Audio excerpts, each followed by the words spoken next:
오늘은 십계명을 이제 본격적으로 공부를 하게 되겠는데요. 그 중에서 34주일은 제1계명에 관한 내용입니다. 제1계명이 너는 나 외에는 다른 신들을 내게 있게 말지니라 하는 것이죠. 예. 마태복음 6장 24절 말씀을 읽습니다. 마태복음 6장 24절. 한 사람이 두 주인을 섬기지 못할 것이니 혹 이를 미워하며 저를 사랑하거나 혹 이를 중히 여기며 저를 경히 여김이라. 너희가 하나님과 재물을 겸하여 섬기지 못하느니라. 우리 함께 94문을 함께 읽어보실까요? 94문, 93문, 예, 문답 함께 읽으시겠습니다. 제1계명에서 하나님께서 요구하시는 것은 무엇입니까? 내 영혼의 구원과 복이 매우 귀한 것이기 때문에 나는 온갖 우상 숭배, 마술과 점치는 일과 미신, 성인이나 다른 피조물에게 기도하는 것을 피하고 멀리해야 합니다.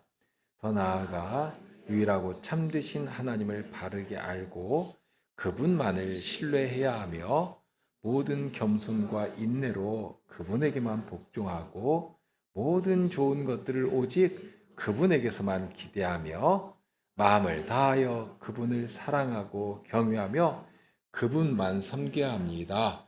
그러함으로 지극히 작은 일이라도 하나님의 뜻을 거슬러 행하기보다는 오히려 모든 피조물을 포기합니다. 이게 34주일 이후에는 이제 십계명을 통해서 우리가 살아내야 할 선한 삶이, 그러니까 하나님께 기쁨을 드리는 삶이 어떠한 것인가 하는 것을 배우게 됩니다. 이 내용을 우리가 잘 모르는 것이 아니지만 살아가다 보면 우리의 습성이나 이 사회가 가진 이교적인 문화나 이런 것들이 굉장히 강하게 우리 주변을 이렇게 탁 둘러싸고 있기 때문에 계속해서 우리가 아무래도 시간적으로만 봐도 벌써 주일이라고 하는 이 시간은 한정돼 있고 우리가 예배드리는 시간도 대단히 한정돼 있지만 우리가 일상을 살아가는 모든 면면들은 정말 이교적인 분위기가 가득한 그런 사회 아닙니까? 우리가 누구를 만나도 오히려 예수님 믿는 사람보다는 안 믿는 사람들이 훨씬 많으니까요. 그런 데서 오히려 우리가 영향을 끼치기보다 영향을 받기가 쉬우니까 그런 데 있어서 이런 말씀을 늘 상기하고 새롭게 배우는 것은 굉장히 필요한 일이라 생각됩니다. 제1계명이 가진 굉장히 독특한 성격이 있습니다. 그러니까 이런 부분에서부터 이교적인 정서와 자칫 우리가 영향을 받아가지고 나도 모르는 사이에 우상숭배의 자리로 가기가 쉽기 때문에 어떤 면에서는 우리의 정체성이 무엇이냐 하는 우리에게 있어야 할 정말 가치 기준이 어디 있는가 하는 것을 다시 한번 확인하고 붙들기 위해서 이 첫째 계명을 위시한 이 십계명을 계속해서 배울 필요가 있게 되는 것이죠. 특히 이 첫째 계명은 주님께서 이 첫째 계명은 계속해서 우리에게 요구하시는 계명이기 때문에 명령이지만 동시에 명령으로만 보면 안 되고 이것은 우리가 누구냐 하는 정체성을 확인시켜주고 드러내는 계명이기도 합니다. 자칫 명령이라고 하면 우리는 먼저 이렇게 거부감부터 들거든요. 우리가 뭐 다 그런데 그러니까 지시하고 명령하는 자리에 올라서는 것은 누구라도 좋아하지만 명령을 받는 자리에 서는 것은 아무도 좋아하지 않습니다. 쉬운 예로 들 수가 있는데 자기가 무엇인가를 이렇게 알아서 하려고 하다가도 누군가가 와서 그거 돼 하고 하면 뭐 예를 들면 엄마라도 와가지고 이거 돼 저거 돼 하고 하면 막 하려고 하다가도 이거 기분이 틀어지고 막 그걸 싫어져 버리는 것이 우리입니다. 무슨 자존심이 상처를 입는 것처럼 그렇게 느끼게 되는 것이죠. 우리가 그런 외부의 명령이나 지시 없이도 내가 해야 할 일들에 대해서 딱 깨닫고서 그걸 자율적으로 행해 나가면 그럼 뭐 바랄 것이 없이 좋을 것이지만 그런데 그러지도 못하면서 그렇게 알량한 자존심에 상처를 입기도 하고 하는 뭐 그런 싫어하는 것입니다. 그런 우리들이지만 이 첫째 계명은 그렇게 단순한 명령, 이렇게 해라 하고 우리에게 그냥 단순히 명령을 내리시는 것이 아니라 오히려 이 계명에 내가 누구인가, 우리가 어떤 존재인가 하는 것을 명확하게 드러내주는 명령이기도 합니다. 고린도후서 5장 17절에서 사도가 이렇게 전해주는데요. 그런즉 누구든지 그리스도 안에 있으면 새로운 피조물이라. 이전 것은 지나갔으니 보라, 새 것이 되었도다 하고 말씀하십니다. 우리가 단순히 짐승처럼 흙으로 지음받은 존재가 아닙니다. 그리스도 안에서 새롭게 지음받은 새로운 피조물이 되었다 하고 알려주십니다. 그렇게 새로운 피조물이 되게 하시려고 우리 주님께서 친히 당신의 몸을 우리의 속죄물로 들이신 것 아닙니까? 십자가 위에서 속죄제물로 온전히 들이시고, 이제 예수님 안에서 하나님의 사랑을 우리에게 입혀주셔서 새로운 피조물로 하나님의 백성으로 하나님 앞에 서게 해주신 것입니다. 그렇기 때문에 이어지는 18절 이하에 이렇게 말씀합니다. 모든 것이 하나님께로 났나니 저가 그리스도로 말미암아 우리를 자기와 화목하게 하시고 또 우리에게 화목하게 하는 직책을 주셨으니 이는 하나님께서 그리스도 안에 계시사 세상을 자기와 화목하게 하시며 저희의 죄를 저희에게 돌리지 아니하시고 화목하게 하는 말씀을 우리에게 부탁하셨느니라. 그러니까 당신을 온전히 내어주시면서 무엇을 하려고 하신 것인가 하는 목적에 담겨 있습니다. 다른 말보다도 하나님과 화목하게 하셨다. 하나님과 사귀는 것이죠. 친근히 하고 가까이 하고 하나님과 화목하게 하시고, 원수였는데 화목하게 하시고, 그런데 거기서 멈추는 것이 아니라 심지어 이제 우리에게 무엇을 부여하신 것인가, 뭘 부탁하셨는가, 화목하게 하는 사명을 부탁하셨다, 우리에게 맡기셨다 하고 알려주십니다. 이 화목하다는 것은 사귄다는 말과도 같습니다. 그것도 그냥 사귀는 것이 아니라 지극한 호감을 가지고 서로를 알아가는 것입니다. 그러니까 서로 화목해서 사귄다고 할 때는 또 특히 지위나 신분이 동등해야 하고 어떤 자격이 합당하게 구비되어 있어야 사귈 수가 있습니다. 사귀는데 사자와 염소가 사귈 수는 없죠. 사람과 물고기가 사귈 수 없습니다. 또 같은 인간이라 하더라도 왕과 노예가 사귈 수가 없는 것입니다. 현대사회에서도 예를 들면 검사와 피고인, 그러니까 죄를 파헤치고 구형을 해야 할 검사와 범죄 혐의자가 이렇게 한자리에 앉아서 밥이라도 먹으면 어떻게 됩니까? 이거 큰일 나거든요. 하더라도 모든 일이 다 해결된 후에 가능할 것입니다. 그러니까 그런 자격이나 지위의 동등성이 이게 있어야지만 사귐의 자리로 갈 수 있다 하는 것입니다. 그렇게 그것 없으면 할 수가 없습니다. 그렇기 때문에 하나님께서는 우리와 사귀시기 위해서, 우리와 화목하게 하시기 위해서 우리에게 있는 모든 거리끼는 것들, 걸림이 되는 것들을 다 치워주신 것입니다. 무엇보다도 죄의 문제를 직접 해결해 주시죠. 당신을 화목제물로 드리시고서는 하나님 앞에 거리끼는 모든 것들을 다 해결하시고 우리와 하나님과 화목하게 하시는데, 그것만 해도 참 감당할 수 없이 귀한 은혜인데, 그런데 거기에서 더 나아가서 이렇게 화목하게 하는 직책을 우리에게 맡기셨다는 것입니다.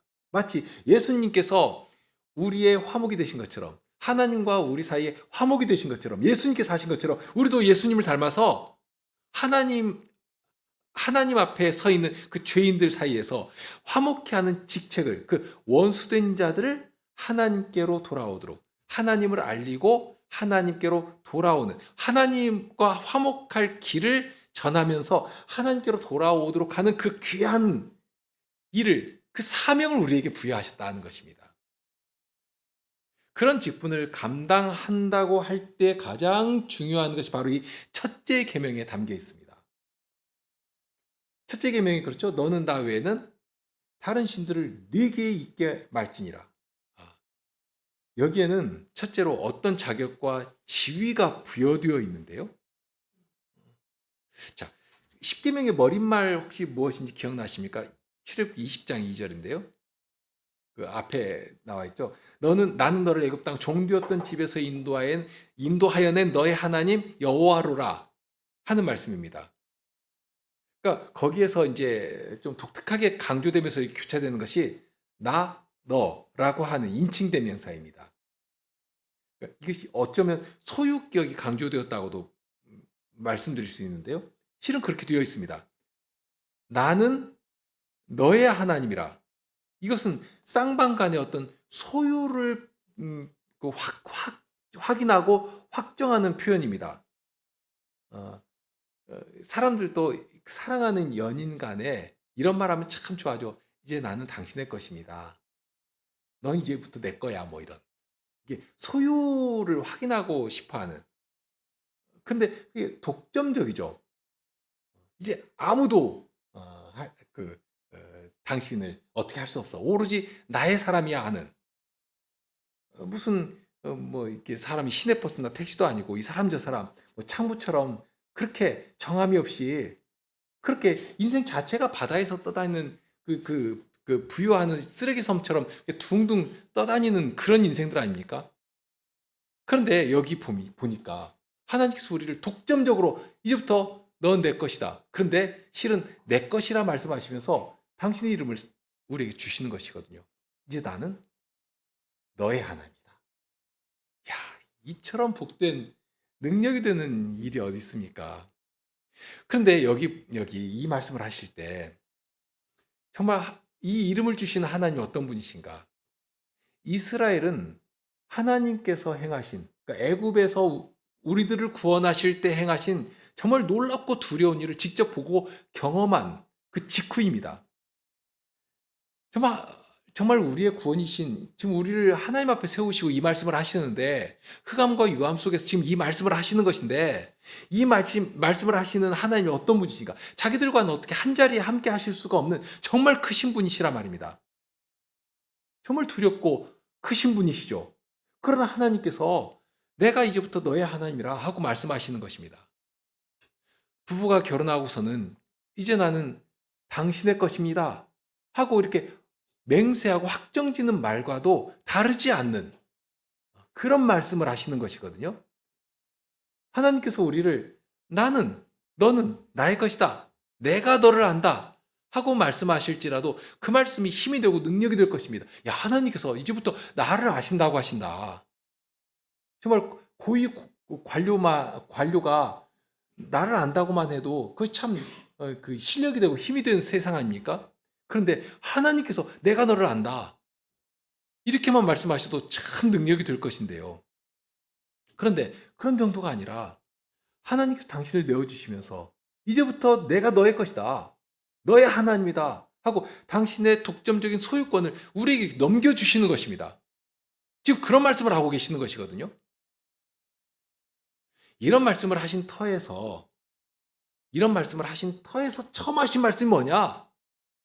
너는 나 외에는 다른 신들을 내게 있게 말지니라 하고 하시는 것입니다. 야, 어떻습니까?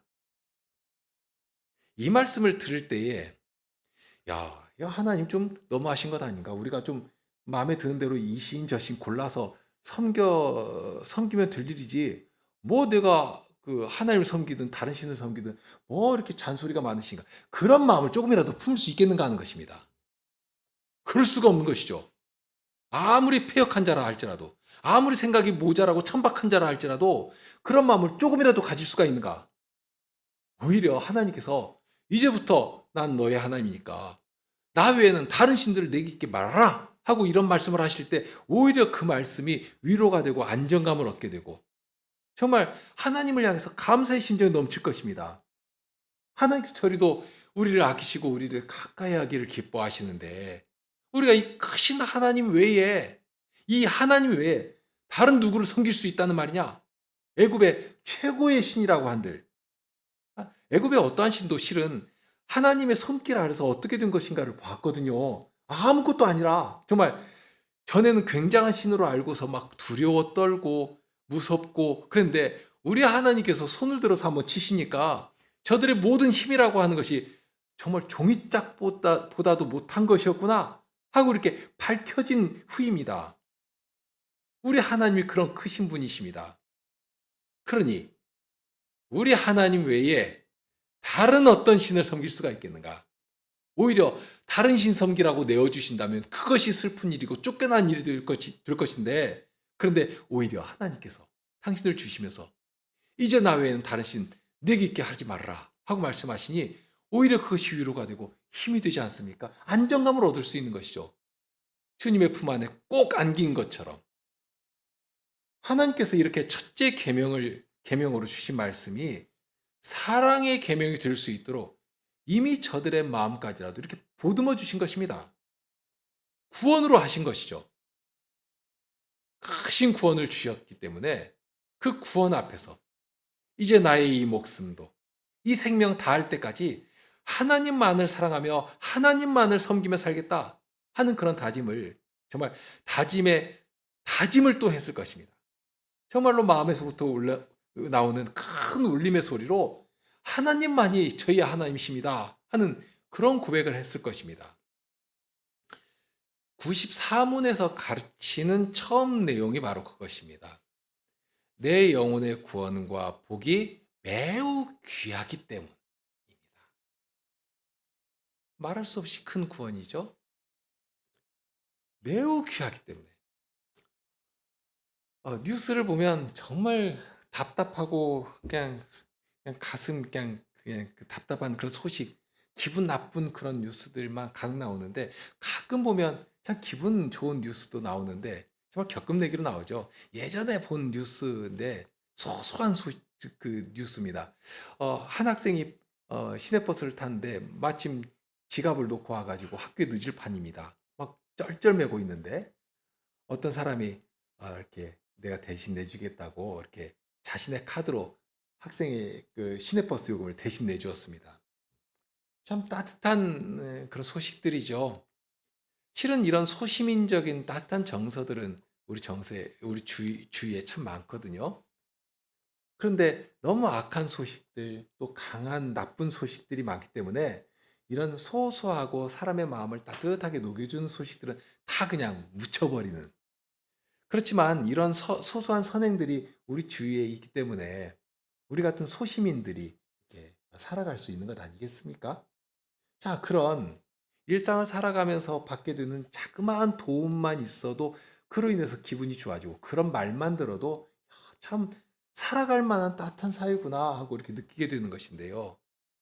그런데 참 그런 자그마한 도움을 받았다고 할지라도 그런 자그마한 도움 받은 학생이 하루를 시작할 때 얼마나 기분 좋게 시작하겠습니까? 처음에 지갑이 없는 걸 발견했을 때는 당황스럽고 그랬을 것이지만, 그런 도움이 받으면 참 고맙다. 나도 언젠가 누군가에게 이런 도움을 줘야 되겠구나 하는 그런 마음을 품었을 것이란 말입니다.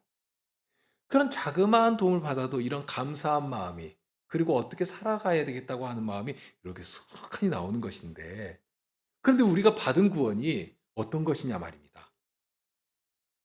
계산기로 두드려서 계산할 수 있을 만한 일인가? 도저히 계산도 안 되고 가늠도 안 되는 그런 큰 구원 아닙니까? 그러니 하나님의 이 말씀 앞에서 하나님께서 명하실 때 저희는 이 모든 말씀을 저뿐만이 아니라 저희 후손까지라도 이 말씀을 순종하며 살아가겠다 하는 그런 마음을, 그런 다짐을 하는 것이 너무 당연하지 않겠는가 하는 것이죠. 우리가 받은 구원이 얼마나 큰가 하는 것을 이렇게 말하면서 이제 하나님께서 명령하신 그 다음 내용을 보도록 하는데요. 이어지는 내용을 보면 다른 신들을 두지 말라고 하십니다. 내게 말지니라. 다른 신들입니다. 우리에게 있는 큰 문제점 중에 하나가 뭐 많지만 그 가운데 하나가 뭐냐면 너무 자주 잊어버린다는 점입니다. 은혜도 잊어버리고 사랑도 잊어버립니다. 그러면서 배역한 일에는 얼마나 빠른지 모릅니다. 이것이 문제입니다. 들어갈 때 마음과 나올 때 마음이 다르고, 그 짧은 순간에도 마음이 무슨 전집 부침개 뒤집듯이 막 탁탁 뒤집어지고 하는 것이 우리입니다. 하나님의 구원을 이렇게 감사하고 그 크신 사랑에 감복하면서 다짐하고 맹세하고 막 큰 소리로 외쳤는데 이스라엘 백성들이 아시듯이 그 마음이 얼마나 지속됐습니까? 그런데 그런 놀라운 구원도 자기중심적으로 생각을 해버리는 것입니다. 하나님의 사랑도 하나님의 구원도 자기중심적으로 이해하고 받아들이는 것이죠. 하나님께서 애굽에서 행하신 놀라운 그 두려운 일을 자기중심적으로 생각을 하는 것입니다. 하나님께서 이스라엘을 애굽에서 구원하실 때 반복해서 말씀하신 구원의 목적이 있습니다. 이것은 누차 우리가 배워서 아는 내용인데요. 그것은 하나님을 섬기도록 하시는 것입니다. 처음 모세를 호렙산에서 부르실 때부터 아주 분명하게 알려주신 말씀이죠. 이 산에서 하나님을 섬기리라. 그 섬긴다는 말씀, 그 표현이 예배한다는 말씀과 이어진다고 우리가 배웠지 않습니까? 섬기는 것이 예배하는 것입니다. 물론 그 시작은 하나님께서 우리를 섬겨주시기 때문에 비로소 우리도 하나님을 섬길 수 있는 자리에 나가는 것인데요. 다만 그러면 어떻게 하는 것이 예배이겠는가? 우리가 이렇게 주일에 예배 드리는 것처럼 매일매일 이렇게 한 자리에 모여서 예배 드려야지만 그것만이 예배겠는가? 로마서 12장 1절에 보면 사도가 이렇게 알려주시는데요. 그러므로 형제들아, 내가 하나님의 모든 자비하심으로 너희에게 권하노니 너희 몸을 하나님이 기뻐하시는 거룩한 산 제사로 드리라. 이것이 너희의 드릴 영적 예배니라 하고 알려주십니다. 그러니까 이 말씀을 보니까 우리가 드려야 할 예배라고 하는 것이 꼭 이렇게 주일날 모여서 예배하는 것도 예배이지만 우리의 몸을 통해서 우리의 전 삶을 통해서 드려야 할 예배도 있다. 우리의 몸까지라도 드려서 산제사로 드려서 드린 예배도 있다 하는 것을 알도록 하십니다. 그러면서 이런 영적 예배는 이 세대를 본받지 않고 항상 하나님의 선하시고 기뻐하시고 온전하신 뜻이 무엇인지를 분별하며 살아가는 것이다 하고 이어서 알려주십니다. 달리 말하면 우리가 이렇게 예배할 때에 하나님을 가까이 하면서 하나님을 배워갑니다. 닮아갑니다. 그 말씀이 우리 안에 가득 차고 넘치면 결국 우리에게서 그 말씀이 이렇게 튀어나오는 것 아니겠습니까? 입으로 튀어나오고 우리의 삶으로 행동으로 튀어나오고 자 그렇게 한 후에 그러니까 말씀으로 이렇게 부요함을 얻게 하시면서 그렇게 하나님께서 우리를 세상 속에 보내시면서 거기에서 하나님을 닮은 하나님의 자녀답게 하나님의 어떠하심을 전하고 나타내기를 기대하시는 것입니다. 그렇게 살아가면 하나님께서 참으로 기뻐하신다 하고 이렇게 알려주시면서 우리에게 그런 걸 기대하시는 것이죠. 그렇기 때문에 출애굽할 때에도 이스라엘을 구원하신 목적이 예배다. 예배하는 데 있다 하고 알게 하시면서 가장 먼저 이들을 시내산 앞에 예배하는 공동체로 회중으로 세워주신 것입니다. 이제 거기에서부터 출발해서 이스라엘은 본격적으로 하나님의 거룩한 백성으로 이렇게 발걸음을 뚜벅뚜벅 옮겨가게 됩니다. 시내산 앞에 다 불러 모으시고 어미와 영광 가운데 임하셔서 백성들을 만나 친히 하나님의 음성으로 하나님의 뜻이 무엇인가 하는 것을 직접 듣도록 하십니다. 이제 하나님을 예배하는 거룩한 백성으로 살아갈 것인데 그럴 때 어떻게 해야 하는 것이냐 하는 것을 하나님께서 직접 말씀으로 들려서 알게 하신 것입니다. 그 가운데 으뜸이 뭐냐? 오직 하나님은 한 분뿐이시다 하는 사실입니다. 다른 신은 없다는 것입니다. 그런데 이렇게 인상 깊게 가르쳐 주셨을지라도 이스라엘 백성들이 얼마나 빠르게 배역합니까? 조금만 뭐만 나오면 자기를 이롭게 할 것들을 막 신으로 붙들고 섬기며 살아갑니다. 하나님만을 섬기며 살아가는 것이 아니라 거꾸로. 그래서 하나님에 대해서도 마치 나를 중심으로 놓는 것이죠. 나를 위한 존재, 나를 이롭게 하고 나를 행복하게 할 그런 분으로 알고 살아가는 것입니다. 그러니까 하나님이 중심이 아니라 자기가 중심에 서 있는 것이죠. 구원도 자기를 중심에 놓고 생각하고 그러면서 나는 사랑받아 마땅한 사람인 것이고 그러니까 하나님께서 기가 막힌 사랑을 주시니까 그 사랑을 너무 당연하게 나는 하나님의 사랑을 받을 충분한 자격이 있는 것처럼 그렇게 은연중에 생각이 흘러가 버리는 것입니다. 그러니 그 다음으로 나가는 것이 어느 자리인가?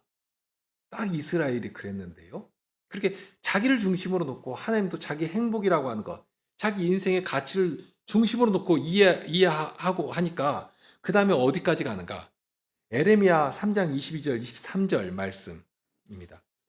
배역한 자식들아 돌아오라. 내가 너희의 배역함을 고치리라.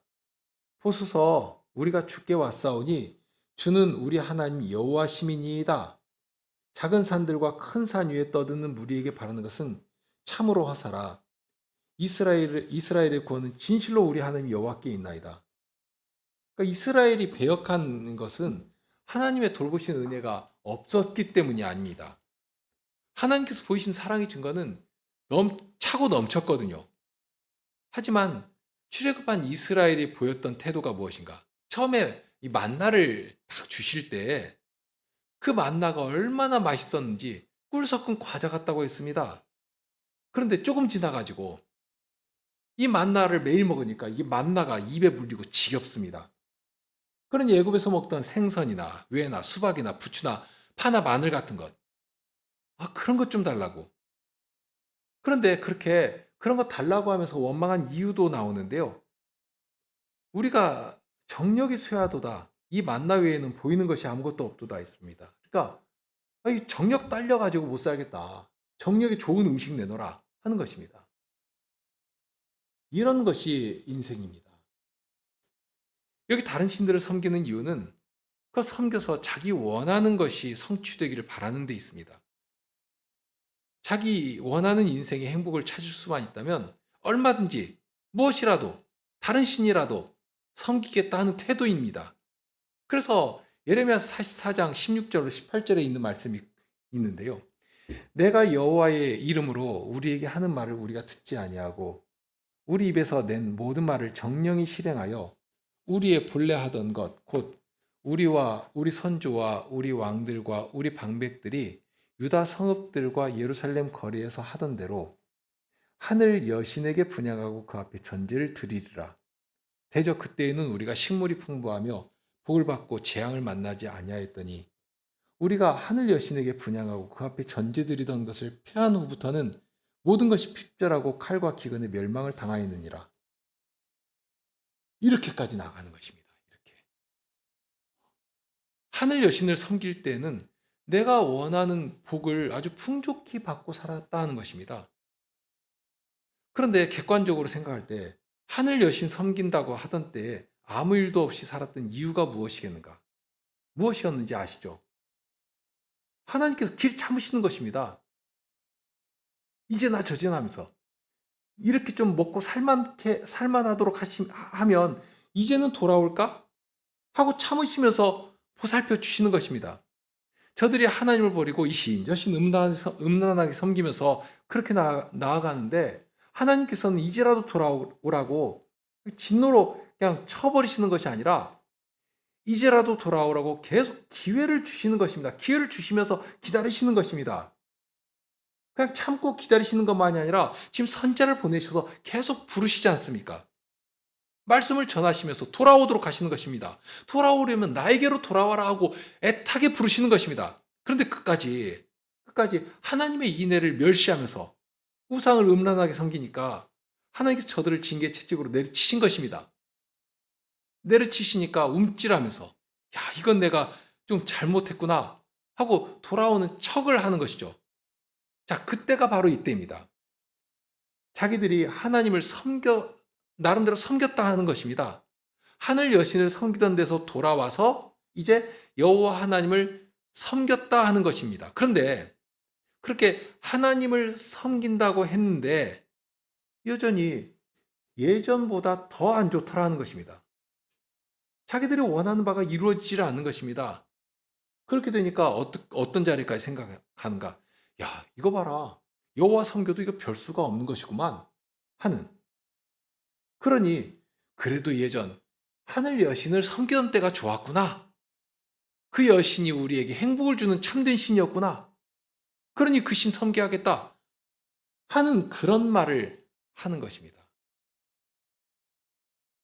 이런 것이 인생이라 말입니다.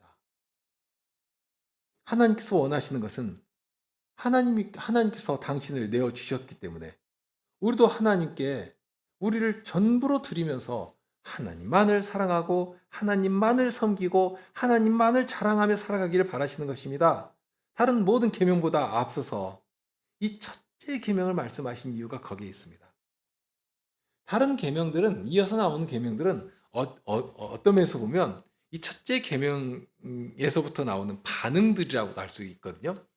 둘째 계명만 해도 첫째 계명에서 하나님이 우리의 참된 신이시다, 하나님을 영화롭게 하는 것이 우리의 기쁨이다 하고 알게 하셨다면, 그러면 어떻게 그 하나님을 우리가 참으로 예배할 수가 있겠는가, 참으로 영화롭게 할 수 있겠는가 하는 대로 이렇게 마음이 갈 때 어떻게 하는지를 가르쳐 주시는 계명이 이 계명이 나오거든요. 그러니까 이 첫째 계명이 참으로 중요하고 모든 계명들이 이 첫째 계명을 향해서 집중되어 있다 하고도 말할 수 있습니다. 그래서 94문에서 가르치는 내용이 그런 것들입니다. 오직 하나님만이 우리의 하나님이시고 참된 신이시고 그런 하나님을 어떻게 알고 섬겨야 할 것인가 하는 것을 가르칩니다. 우선 다른 피조물을 섬겨서는 안 될 것입니다. 소극적으로는 그렇게 하나님 외에는 다른 신을 섬겨서는 안 된다 하는 것이고요. 그러면서 이어서 적극적으로 하나님 외에 다른 신을 섬기지 않기 위해서는 아닌 것만 판단하면서 있으면 안 됩니다. 항상 우리가 주의하는 부분이 그런 것 아니겠습니까? 이게 비판적인 시각. 이것도 잘못되고 저것도 잘못되고 그래서 이런 것도 안 되고 저런 것도 안 되고 이렇게 아닌 것 분별하는 것 우리가 참 잘하는 것인데요. 그리고 중요합니다. 긴 것과 아닌 것 분별도 못하면서 나가면 안 되겠죠. 그러니까 아닌 것 아는 것 참 중요한데요. 그런데 거기서만 멈추면 오히려 마귀에게 이용당하기가 참 좋습니다. 그러니까 거기서 멈춰서는 안 되고, 그러면 이제는 적극적으로 어떻게 해야 하는가 하는 데까지 나가야 합니다. 아이들에게도 그런 것인데, 아이들이 이제 잘못된 것들을 많이 하니까 어설프니까 이것도 하지 말고 저것도 하지 말고 이렇게 하지 말라고 하는 것은 참 잘 가르칩니다. 그러면서 이제 해야 할 일에 대해서는 이렇게 그냥 크게 퉁쳐가지고 공부해라, 열심히 해라 이렇게 말하는데요. 그러면 아이들은 구체적으로 어떻게 해야 하는지를 참 알기가 어렵거든요. 구체적으로 할 수 있는 것들, 해야 하는 것은 알겠지만, 그렇게 해야 하는 것은 알겠지만 어떻게 해야 하는 줄을 모르니까 아이가 할 수 있는 것들을 조금씩 조금씩 그 아이의 수준에 맞춰 가지고 아이의 수준에 맞춰서 이렇게 한 걸음씩 옮겨 나갈 수 있도록 이렇게 지도하는 거, 이게 참 지혜입니다. 그리고 사실 어렵죠. 굉장히 긴 인내의 시간들이 담겨 있는데요. 그러니까 말씀드리고 싶은 것은, 그러니까 해야 할 것을 즐겁게 해야지만, 그러니까 해야 할 일을 아주 즐겁게 하면서 살아야지만 해서는 안 될 것, 하면 안 되는 것들을 하지 않을 수 있는 힘이 생긴다 하는 것입니다.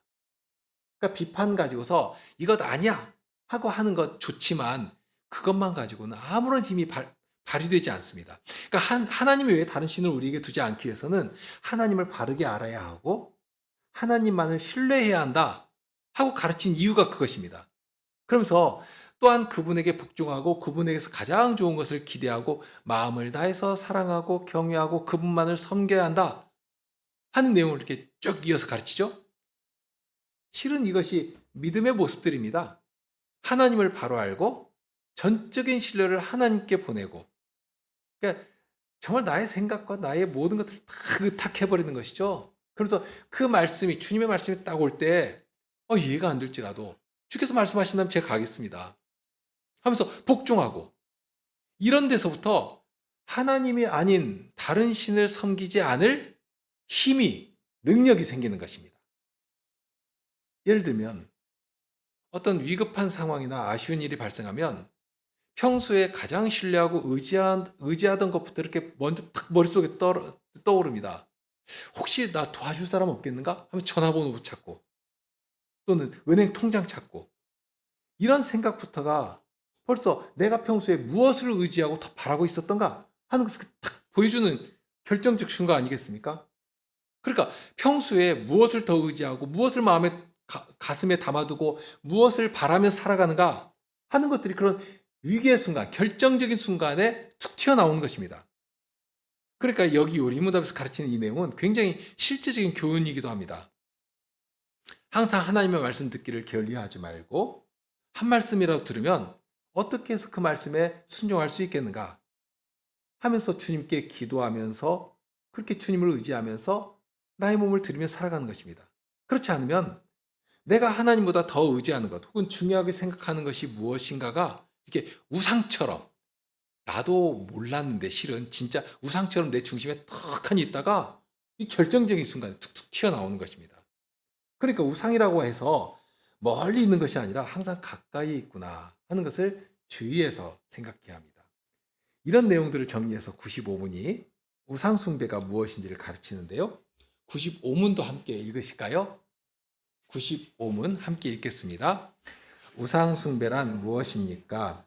우상숭배란 말씀으로 자신을 계시하신 유일하고 참되신 하나님 대신 혹은 하나님과 나란히 다른 어떤 것을 신뢰하거나 고안하여 소유하는 것입니다.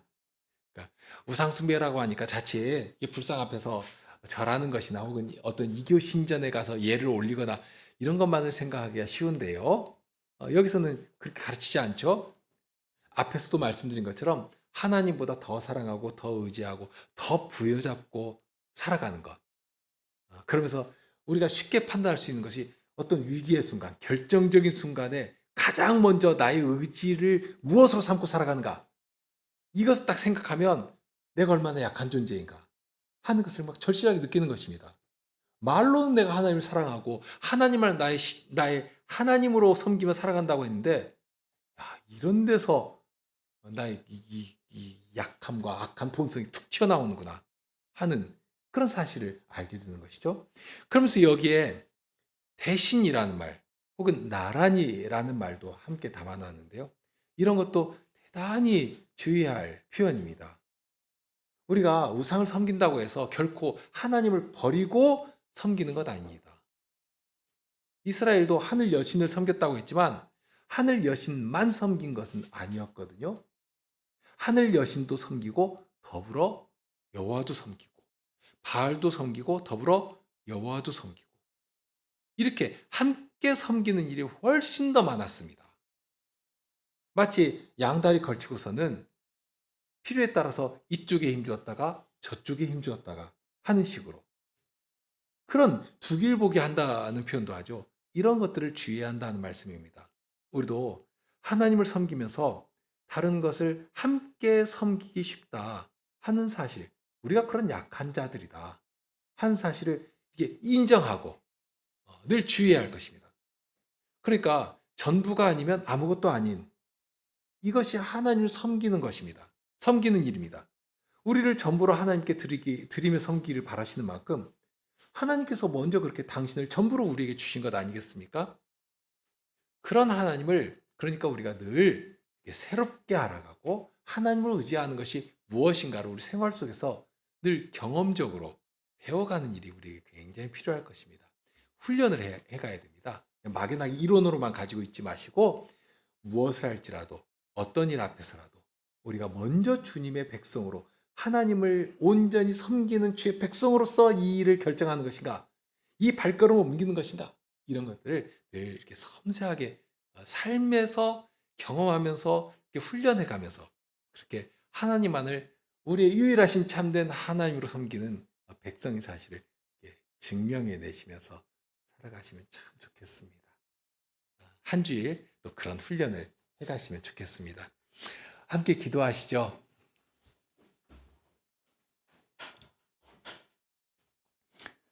하나님께서 언제라도 저희를 먼저 찾아주시고 또한 저희를 먼저 섬기시는 본을 보여주시고 그런 데에서 저희는 진정으로 주님을 섬기며 주님의 사람으로 살아가고자 하는 그런 마음이 있는 것이지만 또 세상에 나가면 순간 저희 이성과 지각이 세상의 것으로 마비가 되어버리는 그런 일을 너무 많이 경험하게 됩니다.